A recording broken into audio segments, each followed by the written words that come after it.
Anybody who stands 100 foot up on a building and says they're not scared or they're not bothered at all is either a complete lunatic or a compulsive liar. Either way, they won't succeed in this business. It's good to have that emotion, and it's good to channel your fear into adrenaline. And it keeps you on top of your game as well. So when you get up there to do whatever job you're doing, you know it's gonna work. There was no social media to go, oh, how do I become a stunt performer? What courses can I do? Who can I get in contact with? Oh, he's doing that show. Nothing. I didn't know anybody, I knew nothing. If I can keep any person safe by just one thing I tell them, I'm doing my job. So a big part of what I do is passing on the passion and keeping people safe out there.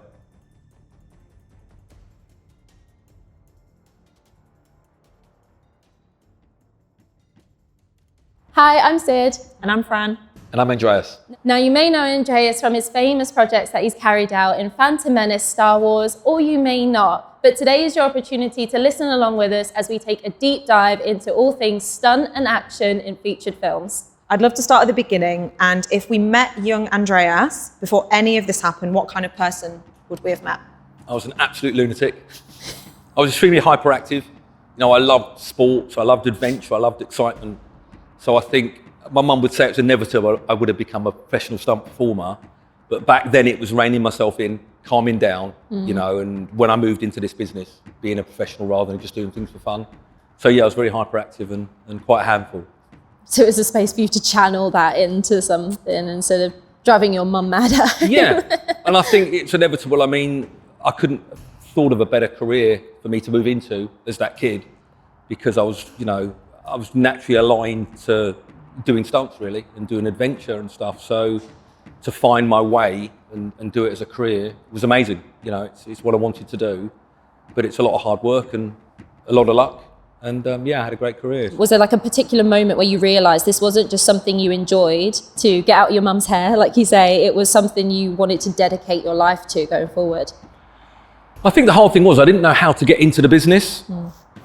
I'd like to think I was talented, so I'd do a lot of my own martial art, you know, sequences in the garden, etc., with my friends, and do acrobatics and all sorts of bits, but I didn't know how I'd get into the business because it was quite a closed shop. The Stunt Register, as it was back then, you know, the British Stunt Register was sort of run by Equity, and it was quite a closed shop, and I didn't know anybody or anything. And it wasn't until I started later on doing martial art movies, I met some guys that told me about the Stunt Register and said you needed to be county competitive level at like 6 skills and have a full equity card to join. So I thought, well, I've got some of the skills. So they set me on the pathway. So luckily I met them really, that put me on track. And compared to young Andreas with all those beliefs and that stage of your life, what were you convinced of back then that has completely changed now?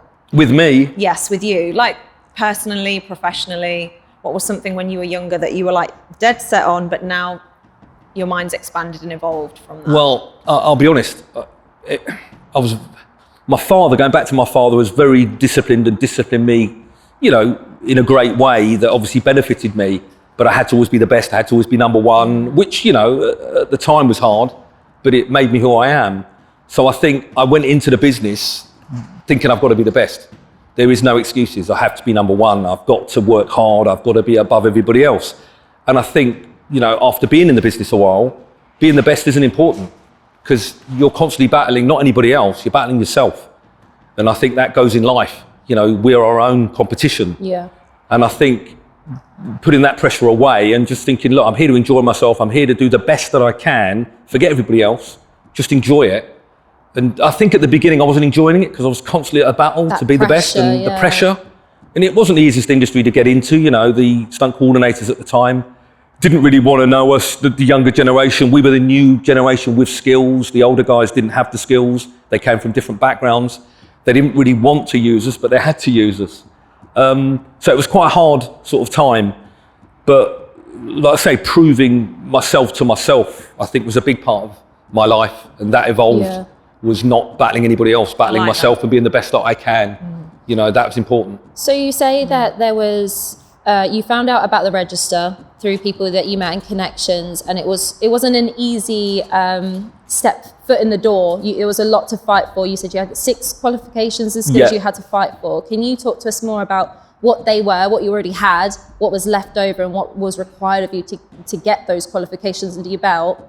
And also, what kept you through those hard times and that pressure? Was it maybe your dad's voice in your head? Was there a motto that you lived by to get through those hard times and trials and challenges?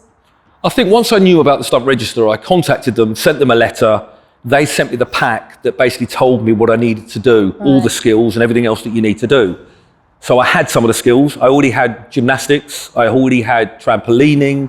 I had swimming. So I had a few of the skills to start with. Not many then. No. So I had martial arts as well. Oh, of course. But I started working on other ones that, what else can I do to benefit me and what else can I do to, add more feathers to my cap? I mean, you're making me think now, but I went back, I did fencing. So I studied fencing. I did high diving, platform diving. Blimey. I'm thinking of all my first skills that I got.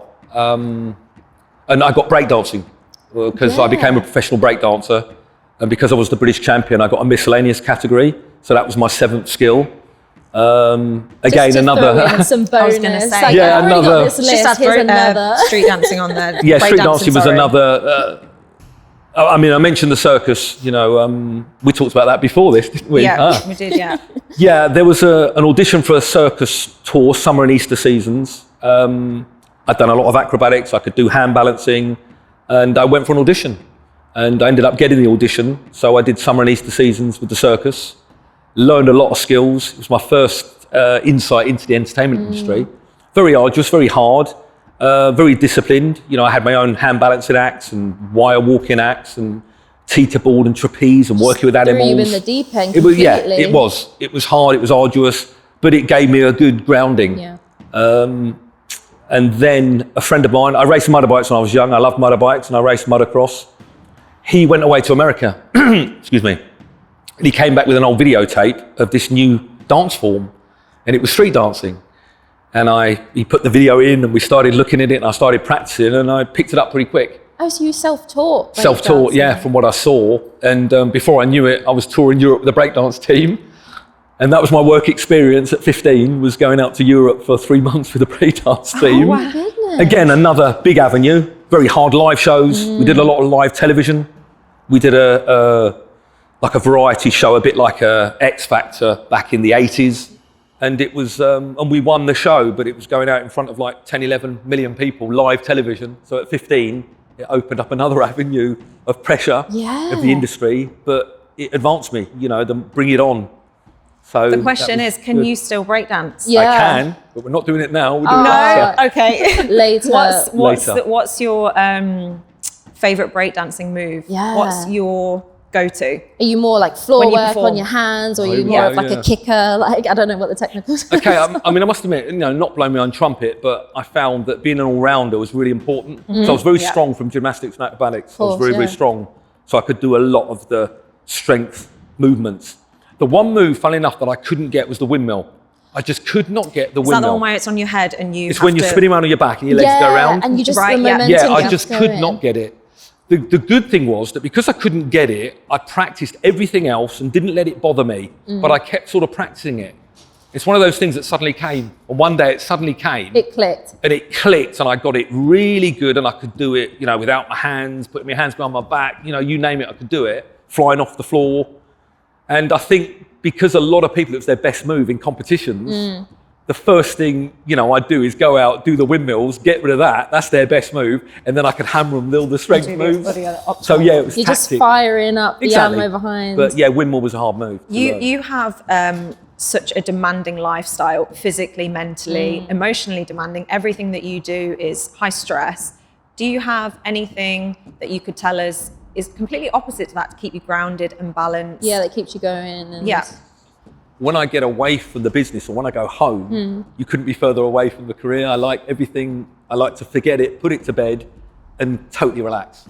I love my training, obviously doing my training, but I like to relax. I love walking outside. Yeah. I like to, be calm, meditate. I love the country. I love just relaxing, listening to nice music. completely isolate.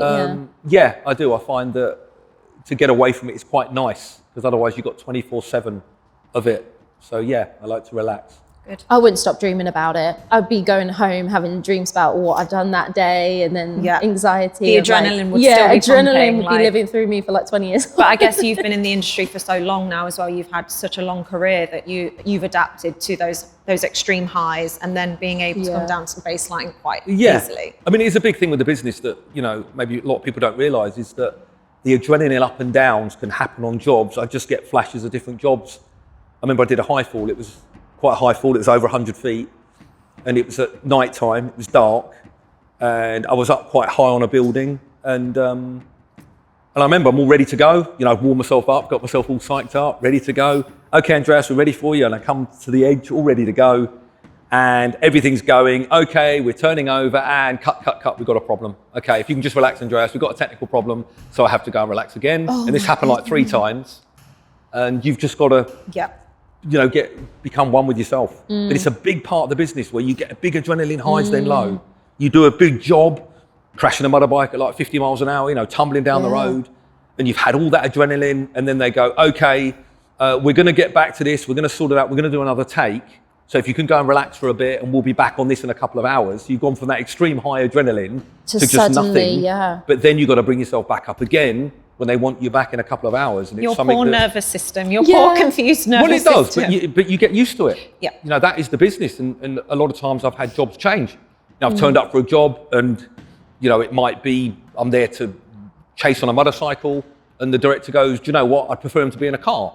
So you have to get into a car and just immediately change. And time is always against you. Now, rehearsal's a great thing. I always say, have as much rehearsal time as you can, but sometimes you don't get hardly any. So that's when you've got to go into autopilot, and that's when your skill set comes in, your abilities and your confidence. And you've got to not let the pressure get on top of you. You know, you just got to be at calm with it. Let everybody else go. You know, everyone else isn't there. It's a very lonely world when you're performing big stunts, you know, as a principal, but you shut everybody out and you're on your own. And I love it. You know, I've always loved it. There's no feeling like it. As an adrenaline junkie, I love adrenaline. I love the rush. You know, and there's the saying as well, you know, anybody who stands 100 foot up on a building and says, you know, they're not scared or they're not bothered at all is either a complete lunatic or a compulsive liar.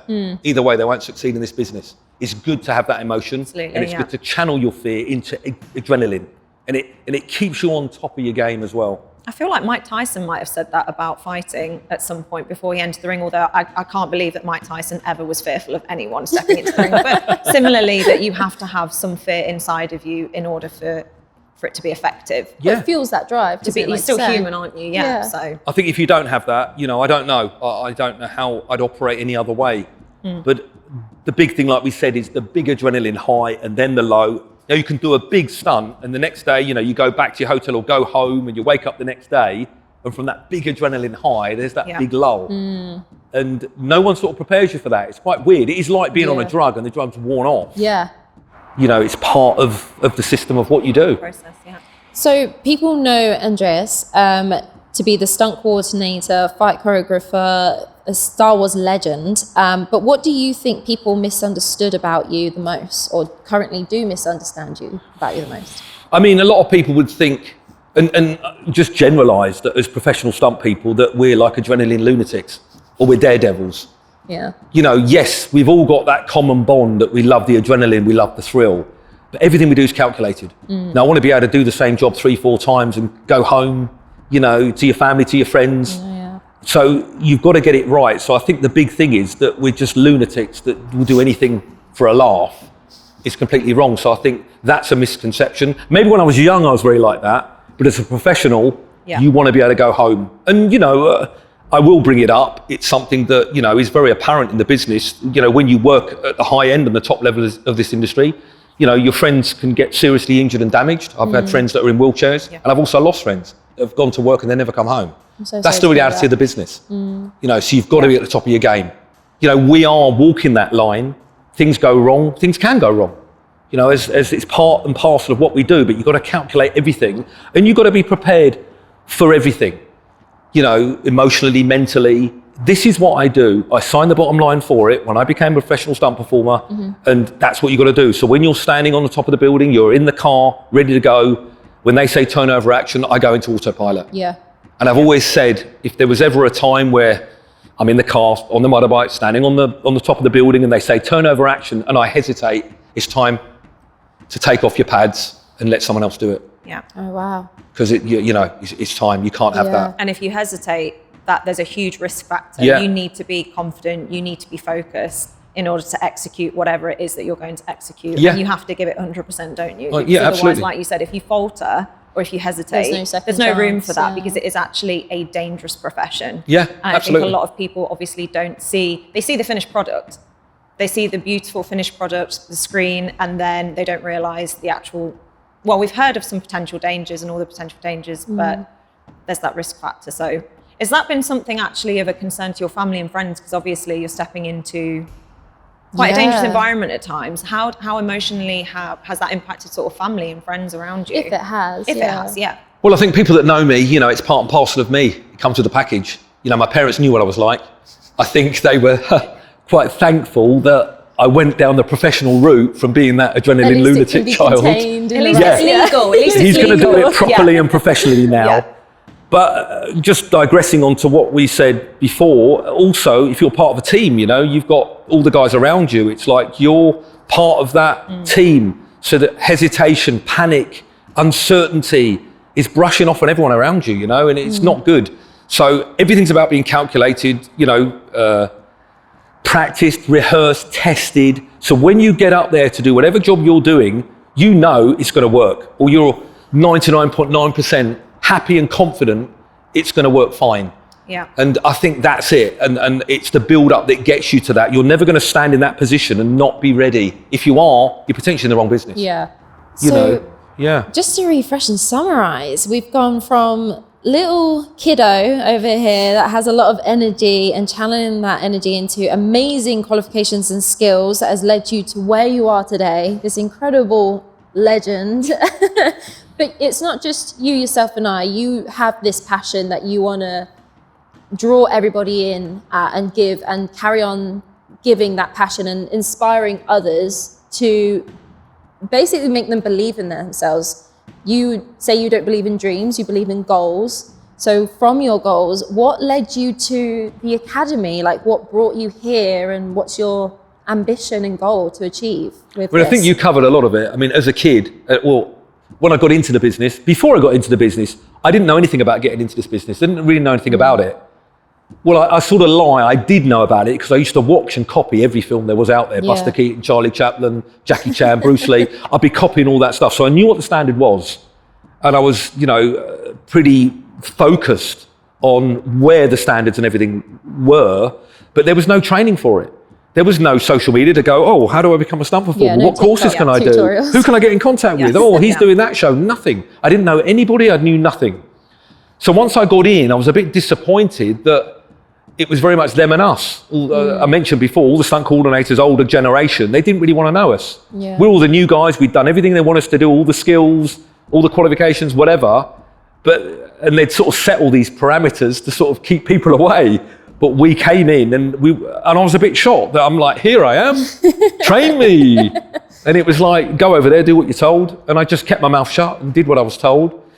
And it was wrong. And I think a lot of jobs I did, weren't properly covered. In a way, I'm being abused with abilities where safety wasn't paramount. Yeah. And I was told to do jobs again, like I'd done a stair fall, throw myself down a flight of stairs, and the coordinator would come up to me and say, unfortunately, the camera wasn't quite right. Can you go again? Don't worry, I'll give you some money on the next one. So my hands are tied. It's like, well, it's not really right. I've done my job. Yeah. What if I break my leg on the second take? I broke my leg for nothing. And these are all principles that built me to where I am now. And in a stunt coordinator capacity later on, that you make sure these things don't happen. And you make sure that things are all done correctly, that the performer's really confident. The performer's got someone to come to, to answer their questions. So I think the academy was founded on the fact of the lack of professional structured training I had, and the passion can be passed on in the correct manner. Because as I said, that little boy, if I'd have knew about the academy, I would have been straight there banging on the door as young as I could. So ultimately passion. Yeah. And it's about that. And I love the fact with the academy that, I've had a lot of guys come through, starting their careers at the academy, and now they're established performers, stunt performers, fighters, actors, Oh, wow. you know, doing action. So it's great that you've helped them, and also the community. Yeah. You know, I mean, I'm going to massively. say it. I mean, you two girls came together because of the We academy bringing you did. together. Yes, We did yes. indeed. I love We it. met here. You know, it's all did. part of it, and Yeah. a Divine lot of the alignment, guys have become really close friends that have come through the Absolutely. academy. Yeah. So I think it's about passion and about a love for this industry. That's why I created it. Why do you think that the other generation, the older generation of stunt fight arrangers, there was this disparity between them and you? Why do you think there wasn't that bridge, or they didn't create that bridge? Because you've obviously found this niche and gone, well, we need that in the industry. We need to create a bridge from these knowledgeable individuals in the industry to be able to pass down their Yeah, wisdom do you think it was like to a the new pride generation. thing, Yeah. or- Was it a pride thing? Yeah, was it like a gatekeeping, like, oh, well, we don't want to pass on our knowledge? That's I think you're the right. thing. Yeah. Yeah. Unfortunately, it was that. It was very much the backgrounds they all came from. A lot of them were like ex-soldiers, ex-doormen, Okay. extras that could do a bit of physicality, actors that decided, you know, we're getting more stunty stuff. So they got together and formed the first stunt register. Yeah. And they were quite happy and confident for quite a while. But then it was a case, I remember being on a show and I was just outside the office. And I remember the production coordinator said to the stunt coordinator, his friend was like Pete, his other colleague was Pete. They said, look, we love Pete, Pete's brilliant, but Pete doesn't look 25. You've got to get a 25-year-old stunt guy, not Pete. This is where we came in. Yeah. So they had to use us, they didn't want to use us. We did all the skills and they didn't. So it was a bit of a bridge between us, and you know, it was we did all the hoops you told us to jump through, but now we've jumped through them and we're in front of you. You don't like us, you don't tell us anything, and you're not making it comfortable for us.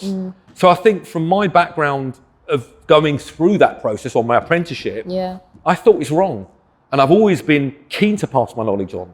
If I can keep any person safe by just one thing I tell them, Yeah. I'm doing my job. So a big part of what I do is pass Yeah. on the passion and keeping people safe out there. And we got that impression from you when we met you, that Absolutely. you were very much a person who wanted to pass on, leave a legacy of this behind, as opposed to just gatekeeping it. You wanted to pass on your knowledge, and that was very refreshing, obviously, and very helpful for us as Uplifting. well, because we were Yeah. genuinely curious about your life and your career, and wanted to know how we can further our career potentially. Being a novice myself and not having any martial arts acrobatic skills that could even reach what you've accomplished, I was very much nervous, and doing the course, being a Star Wars fan, I was so excited about the idea of wielding a lightsaber and being brought closer to that universe, but I was very nervous because I thought it was something that was quite daunting. I thought, all these professionals, they know exactly what they're doing. Am I going to fit in? And being here and meeting not just you, but your team that you've got together that share the same values as you was just so, it was like a hug. It was like, come into our family, let us show you the way everybody is welcome. Everybody has a chance. And during your presentation, I got a bit emotional because I was like, this is my universe that I've like been brought up with as a little girl, and my family and my brother showed me. Same with you, and how you were introduced to it. And we want to keep it alive, and you guys really help professionals and novices and amateurs like me, because Fran has experience in martial arts. So it's all these different levels and characters, but we all feel the same. There's no competition in terms of, I'm better than you, or any judgment. No. It's just, we are the same. We are one. We share the same thing. It's a really amazing community feel coming into the academy and being accepted. And also, I have to say, seeing such accomplished female stunt coordinators and martial artists was amazing as well. Because I feel like the being a stunt man, stunt anything was probably quite male dominated. So it's amazing to see more women of equal standing. Yeah, absolutely. And seeing accomplished women. So we love that as well. Yeah, no, that's so brilliant. Thank you. I mean, a motto I've always followed from the parachute school, which you're just preaching it really, is knowledge dispels fear. The more knowledge you have of something, the less fear you have. So once you guys had come in and you got to know us, you're getting a feel, this isn't going to be like some military discipline session of giving us a hard time. But that's very much what this business is like. When I go onto a set, you don't know what to expect. You're completely blind. You know, most crews are nice and most people are nice, but sometimes You get the odd person that's not nice, or a director that will shout, or a stunt coordinator who likes to shout and bark. It's not nice. But knowledge dispels fear. The more knowledge you have of something, the less fear you have. So, and that's what I've always preached. And passion is what it's all about. What's a question that you're always asked and you're quite sick and tired of answering it, really? Yeah. Is there one question you're like, oh, here we go, here's another All the question. ones we asked. All the ones we asked. You're like, oh, I've already answered, sorry. Yeah. I mean, there's a few questions that, as a professional stunt performer, you get asked. They are, have you doubled anybody famous, or have you worked with anybody famous, was the first thing. Which would be yes. Have you broken many bones in your body? Yeah. How many bones have you broken? You can ask it. Yeah. Now, funny enough, most of the damage I've got to my body was training, not so much on jobs, but training, because that's when you're really working yourself, making yourself progress, making yourself better. You like to get it right, but sometimes things go wrong. I have had accidents on jobs, where things haven't gone quite right. Yeah, as mentioned before, And a lot of times it can be other people. Sometimes you can rely on, you put your hands on other people, and if they make mistakes, and a few of times in my career, I've had that happen. Luckily, I'm still here, but things have gone slightly wrong. And teamwork is really important as well. You've got to be close as a team. It's not all about an individual. You won't survive if you're Mr. or Mrs. Individual and sit in the corner doing your own thing. You've got to muck in with the guys, and they're the guys that's going to pull you out the car. They're the guys that's going to pick you out when you're on fire. That's surely the nature of the film industry anyway, which is it's a collaborative effort. It is not just one person. It is a group project, and they end up being your family, I'm guessing. You've probably found some long-standing friendships that seem like family members now, being in the industry for so long. Yeah. It's like with your mum, you're putting your life in their hands, or they're there to protect you. And it is. You're doing something like a full fire burn. You're totally done your bit. You're lying on the floor. It's totally in the safety guys. They take over. So you're totally in their hands. The same as getting you out of a car. A car sometimes can go on fire. They've got to pull you out. You can't do anything. You can't get out without them. You need the help, and so reliance and that comradeship is really important. And I think I brought that to the Academy as well. Absolutely. And I think the moving forward of the Academy has happened because of my fellow colleagues that are helping all the time, putting their input in. And, I'm not fresh with the new generation. I'd like to think I'm very young looking, but... Of course you are. It's a new generation now. So it's great to have the input from the younger generation to move forward with what's new and current. Yeah. How do you want people to remember you? How do I want them to remember me? Yeah. Sure. I don't know. I think, just digress on the question. I think I've never been bothered about that. I'm not really one to be bothered about what people think about me. I just do what I do, and, and the people I care about that are close to me and I respect, the feedback from them is what's important to me, not other people. So I think your question, it's quite mad to think I'm not really that bothered, but I'd like to think people would think he did good at what he did and he was a nice guy, and, You're all right. You're all right. But I think that, and I think going back to special moments, I mean, there's been so many, I suppose, it's proud moments, in a way. I was very proud when I got to bring my dad onto a Bond movie because he loved the Bond movies. And I got to bring him down, and it was just great having him there talking to all the team. And he met Pierce Brosnan, who was James Bond at the time. Yeah. And he also met Roger Moore was there as well. He came down on the set, so he got a double whammy. That's a full circle moment, isn't it? It was very nice. And he loves Bond films, he was very What's much his favourite those. Bond film, and what's his favourite favourite Bond? He loves all the Connery, doesn't he? All the Connery ones. Okay, yeah, I stand that as well. I do think Sean Connery, for me, is the best Bond. Yeah. But so that was really nice. Yeah, I don't know. It's weird, and it's nice at times personally, like with my parents. Now, my mother, I've kept her out. She's not so physical. My mum was very much the organizer and the keep everything in order with the family. And she was a nurse for quite a long time, and she worked in A&E.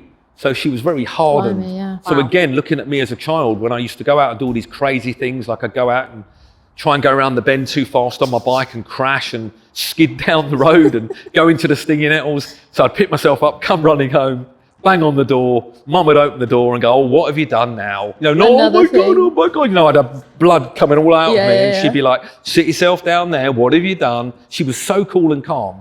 Your profession makes sense now to me. If your mum was part of such an intense profession herself. I never saw her flat, to be honest. Not at all. She was just cool and calm with anything.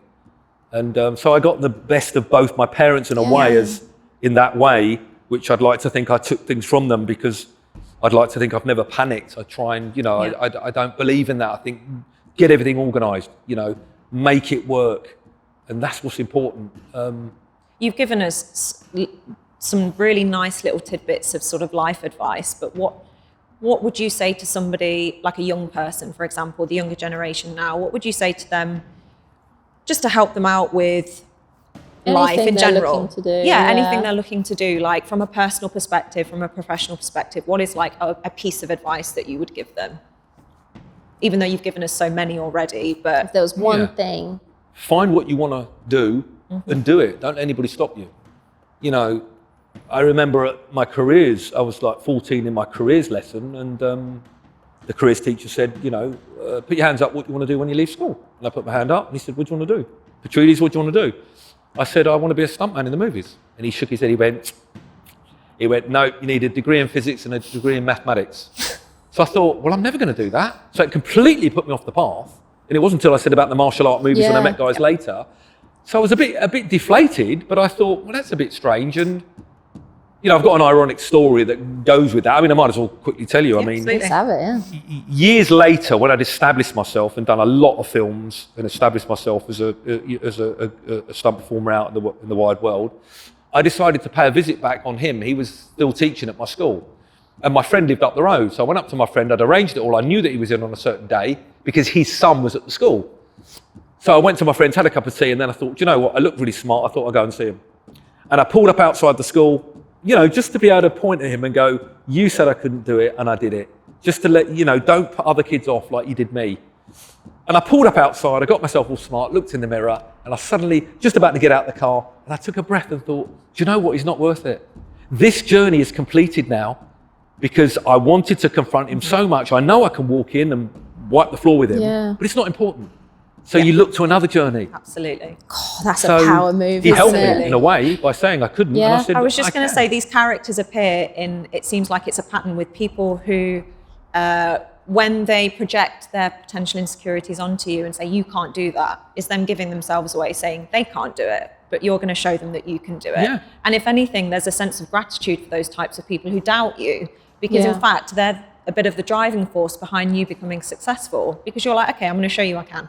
Yeah. But it doesn't matter in the end, actually, for your approval. I'm doing it because I'm doing it for me. So that's really interesting that you, that's inspiring. That's high levels consciousness, that is, which is, it doesn't matter anymore. He's not worth my time anyway. It isn't. So. But just going back to the you know, the youth of today and whatever they want to do, you know, do what you want to do. Don't let anybody stop you.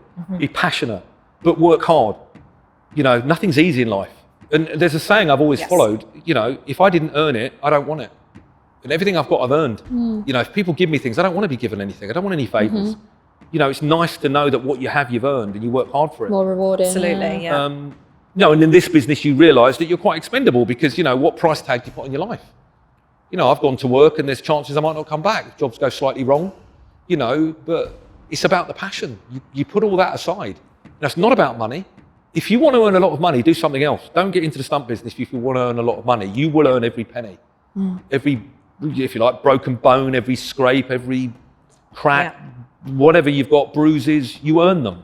But I wouldn't change it for the world because I love it, you know, and I've always loved it. So to anybody, anything you want to do, just follow your dreams, as people say, or your goals, you know, set goals and get to them. And that's what I've always done. Get to that goal and then go to another one, then go to another one. And I find life just evolves as a conveyor belt of just doing and achieving and, you know, for yourself, not for anybody else. And do it for you, not for anybody else.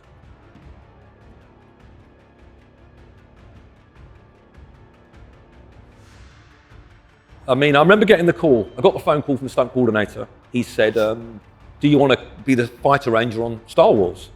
Obviously, I love the originals. You know, I grew up on those as a kid. I think the first time, myself and Ray Park, we did a fight demonstration to the crew. And it's the first time anyone had seen, apart from us and the videos within ourselves that were going to George and the producers, it's the first time anybody had seen, you know, what we have been doing. Every man and his dog turned up. There was literally about 400 people, all the crew from everywhere and all the assistants and all the set designers. everybody wanted to turn up because we'd been locked away in the closet for I the wanted last to be. eight. I would have loved to have been Yeah. there. And yeah, we just went to work. And from that moment on, we knew what we had was special.